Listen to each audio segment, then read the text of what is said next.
ერთად სინათლის საძიებლად ამ ლოზუნგით პროევროპული პროტესტის მონაწილეები თბილისში მსვლელობას მართავენ. 21 წლის პოლიტპატიმრის მათე დევიძის მხარდასაჭერად მოქალაქეები თავდაპირველად თბილისის სახელმწიფო უნივერსიტეტის პირველ კორპუსთან შეიკრიბნენ, საიდანაც მარშით პარლამენტისკენ დაიძრნენ.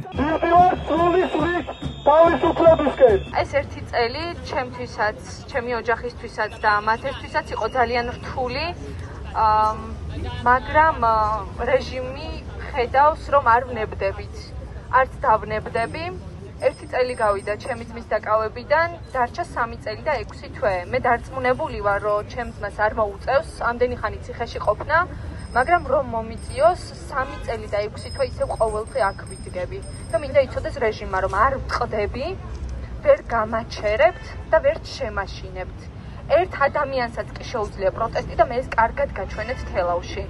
ვერ გამაჩერებთ და ვერ შემაშინებთ. ეს კარგად დაიმახსოვრეთ. დაკავებების სერიაში, ამ რეპრესიების სერიაში მოყვა უამრავი სტუდენტი, სხვადასხვა პროფესიის წარმომადგენელი ადამიანი, ლექტორები და ასე შემდეგ.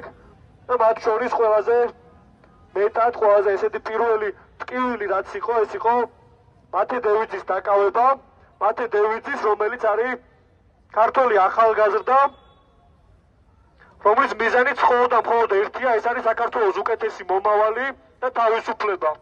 მათე დევიძე არის სახე იმ ახალგაზრდების, რომლებიც ახლა საქართველოში ცხოვრობენ და უამრავი რამ აწუხებთ.